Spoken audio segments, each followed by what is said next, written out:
Hvordan synes du, at kampen forløb?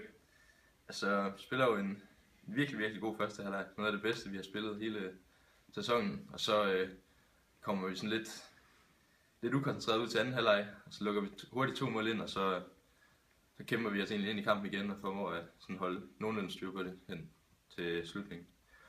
Så det var lækkert at vinde. Du fik scoret et mål til 4-0. Hvordan var det? Det var dejligt. Det er altid dejligt at score. Så jeg var glad for, at bolden lige kom ind i mit hoved. Så 5 mål. Hvordan synes du, at det går indtil videre i sæsonen? Sådan lidt op og ned. Nogle gange spiller vi virkelig, virkelig godt, ligesom vi gjorde i dag. Og så andre gange, så er vi sådan lidt... formår ikke rigtig at score på vores chancer og holde de andre væk fra chancer. Så jeg føler lidt, at vi startede lidt op og ned, men nu er vi kommet ind i lidt mere stabil rytme.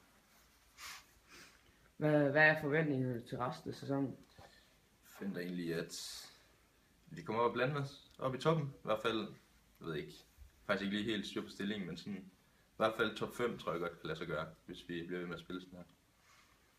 Venter du at score endnu flere mål i resten af sæsonen? Det er i hvert fald min målsætning. Jeg håber, jeg kan blive ved med at lave mål. Så ja, mål og assist, det vil jeg gerne lave.